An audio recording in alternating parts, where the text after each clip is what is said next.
ಮಾಜಿ ಪ್ರಧಾನಿ ಎಚ್.ಡಿ. ದೇವೇಗೌಡರ ಪತ್ನಿ ಚೆನ್ನಮ್ಮ ಅವರು ಇಂದು ವಯೋಸಹಜ ಅನಾರೋಗ್ಯದಿಂದ ನಿಧನರಾಗಿದ್ದಾರೆ. ಈಗ ಅವರ ಸಹೋದರ ವಿಶ್ವನಾಥ್ ಅವರು ನಮ್ಮ ಜೊತೆ ಇದ್ದಾರೆ. ಸರ್ ಹೇಳಿ, ಚೆನ್ನಮ್ಮ ಅವರು ನಿಮ್ಮ ಒಡ ಹುಟ್ಟಿದ ಅಕ್ಕ, ಅವರು ಹಿಂದಿನಿಂದ ಹೇಗಿದ್ರು ಸರ್? ಅವರ ಹುಟ್ಟೂರು ಯಾವುದು? ಅವ್ರ ಸಹೋದರ ಎಷ್ಟು ಜನ ಸರ್? ಸರ್ ನಾವು 8 ಜನ ಒಟ್ಟು, 4 ಜನ ಹೆಣ್ಮಕ್ಳು, 4 ಜನ ಗಂಡು ಮಕ್ಕಳು. ನಮ್ಮೂರು ಮುತ್ತಿಗೆರಳ್ಳಿ. ನಮಗೆ ಅವರು ತಂದೆ ಎಲ್ಲ ಅವರೇ. ಅಷ್ಟು ಚೆನ್ನಾಗಿ ಇದುವರೆಗೂ ನಾವು ಚಿಕ್ಕ ಹುಡುಗರಾದ್ರೂ ಅಲ್ಲಿಂದ ಇಲ್ಲಿವರೆಗೂ ನಮ್ಮನ್ನು ಸ್ವಂತ ಮಕ್ಕಳಂಗೆ ನಮ್ಮನ್ನು ಕಾಪಾಡ್ಕೊಂಬಂದವ್ರೆ. ಪ್ರತಿಯೊಂದು ಸರ್ ನಮಗೆ ಅದು ಹೇಳೋಕ್ಕಾಗಲ್ಲ, ಅಷ್ಟು ನಮಗೆ ಇದು ಬರ್ತಾ ಇದೆ ಸರ್. ಈಗ ದೇವೇಗೌಡರು ಪ್ರಧಾನಿಯಾಗಿದ್ದರು, ಅವ್ರ ಮಗ ಕುಮಾರಸ್ವಾಮಿ ಮುಖ್ಯಮಂತ್ರಿ ಆಗಿದ್ದರು, ರೇವಣ್ಣರು ಸಚಿವರಾಗಿದ್ದರು. ಆದರೂ ಚೆನ್ನಮ್ಮನವರು ಯಾವತ್ತೂ ರಾಜಕೀಯಕ್ಕೆ ಬರಲಿಲ್ಲ. ಇಲ್ಲ ಸರ್, ಅವ್ರು ಇದೇ ಇಲ್ಲ. ಅವ್ರಿಗೆ ಬಂದವ್ರನ್ನ ಮಾತಾಡ್ಸೋದು, ಊಟ ಹಾಕೋದು ಎಲ್ಲ ಇದರ ಬಡವ ಆಗಲಿ ಯಾರು ಬರಲಿ ಕಾಫಿ ಕೊಡೋದೆ ಒಂದು ಇದಾಗಲಿ.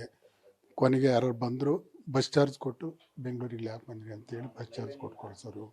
ಶಾಲ್ಗಳಿದ್ರೆ ಶಾಲ್ ಒದಿಸಿ ಕಳಿಸೋರು ಆ ಕಡೆ ಇರ್ತವ. ಅದು ಬಿಟ್ರೆ ಬೇರೆ ಪಾಪ ಅವ್ರು ಯಾವ ಇದಕ್ಕೂ ಇದಾದಾರಲ್ಲ. ಅವರು ಚೆನ್ನಮ್ಮನವರು ಅಪಾರ ದೈವ ಭಕ್ತರಾಗಿದೆ ಸರ್. ದಿನಕ್ಕೆ 8 ಗಂಟೆಗಳ ಕಾಲ ದೇವ್ರ ಪೂಜೆಲೆ ಅವರು ತೊಡಕೊಳ್ತಾ ಇದ್ರು. ಹೌದೌದು ಸರ್, ಅದ್ರ ಬಗ್ಗೆ ಹೇಳಂಗೆ ಇಲ್ಲ ಸರ್. ಅದು ದೇವರು ಒಂದೇ ಇದು, ಅವರು ಒಂದೇ ಇದು, ಅಷ್ಟಿದೆ ಸರ್. ಅವರು ದೇವೇಗೌಡರಿಗವ್ರಿಗೂ ಪ್ರತಿ ವಿಚಾರದಲ್ಲೂ ಬೆನ್ನೆಲುಬಾಗಿದ್ರು ಸರ್. ರಾಜಕೀಯ ಏರಿಳಿತ ಇರ್ಬೋದು, ಎಲ್ಲದರಲ್ಲೂ ಎಲ್ಲ ಇದರಲ್ಲೂ ಇದಾಗಿದ್ರು ಸರ್. ಅವರು ಸರ್, ಚೆನ್ನಮ್ಮನವರು ಬಾಲ್ಯ ಹೆಂಗಿದೆ ಸರ್? ಎಷ್ಟನೇ ತರಗತಿವರೆಗೂ ಓದಿದ್ರು ಸರ್? SLC ವರೆಗೂ ಹೋದರು. ಸರ್, ಈಗ ಚೆನ್ನಮ್ಮನವ್ರ ಬಗ್ಗೆ ಎಲ್ಲರೂ ಹೇಳೋದು ಒಂದೇ, ಮತ್ತು ಅವ್ರ ಮನೆಗೆ ಯಾರೇ ಬಂದರೂ, ಪ್ರಧಾನಮಂತ್ರಿ ಆಗಿರಲಿ ಯಾವುದೇ ಆಗಿರಲಿ, ಬಂದವ್ರನ್ನೆಲ್ಲ ಯಾವುದೇ ಒಂದು ಅಹಂ ಇಲ್ದಲೆ ಅವ್ರು ಮಾತಾಡಿಸ್ತಿದ್ರು. ಸಾಕಷ್ಟು ಜನರಿಗೆ ಸಹಾಯ ಮಾಡಿದ್ರು ಎಲ್ಲ ರೀತಿಯಲ್ಲೂ. ಹೌದೌದು ಸರ್. ಎಲ್ಲ ಇಂಥದ್ದು ಅನ್ನಂಗಿಲ್ಲ.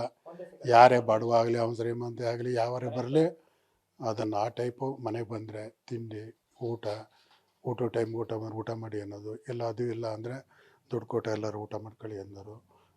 ಅವ್ರಿಗೆ ಹೇಳೋಕ್ಕದಾಗಲ್ಲ, ಬಾಯಿಲೆ ಅದು ಹೇಳೋಕ್ಕಾಗಲ್ಲ ಬಿಡಿ ಸರ್. ಆ ಟೈಪ್ ಅವರು ಜೀವನ ಇದು ಸರ್ ಅವರೆಲ್ಲ. ಸರ್, ಚೆನ್ನಮ್ಮನವ್ರ ಜೊತೆ ನೀವು ಕೊನೆಯದಾಗಿ ಮಾತಾಡಿದೆ ಯಾವಾಗ ಸರ್? ಸರಿಗೆ ಒಂದು 2-3 ತಿಂಗಳು ಇರ್ಬೇಕಷ್ಟೇ ಮಾತಾಡಿ. ಆಮೇಲೆ ಮಾತಾಡೋಕ್ಕಾಗಲಿಲ್ಲ. ಅರ್ಥ ಇದಾಗಿದ್ರಲ್ಲ, ಈಚೆ ನಾವು ಹೋಗ್ತಾ ಇರಲಿಲ್ಲ ಸರ್. ಒಂದೆಡೆ ದೇವೇಗೌಡರು ರಾಜಕೀಯದಲ್ಲಿ ಬ್ಯುಸಿ ಇದ್ದರೆ, ಇಡೀ ಕುಟುಂಬದ ನಿರ್ವಹಣೆ ಮಾಡ್ತಿದ್ದಾರೆ ಚೆನ್ನಮ್ಮನವರು. ಹೌದೌದು ಸರ್, ಅವರೇ ಎಲ್ಲ ಮಾಡ್ತಿದ್ದಾರೆ. ಅದು ಕೇಳಂಗೆ ಇಲ್ಲ. ಚೆನ್ನಮ್ಮವ್ರನ್ನ ನೀವು ಒಂದು ಸಹೋದರಿಯಾಗಿ, ತಾಯಿಯಾಗಿ ಯಾವ ರೀತಿ ನೀವು ಮಿಸ್ ಮಾಡ್ಕೊತೀವಿ? ತಾಯಿಯಾಗಿ ಸರ್, ಅವ್ರ ಅಕ್ಕ ಅಂತ ಅಲ್ಲ, ನನಗೆ ತಾಯಿಯಾಗಿ ಮಾಡ್ತಾ ಇದ್ದೀವಿ ಸರ್ ನಾವು. ಆ ಟೈಪ್ ಸರ್.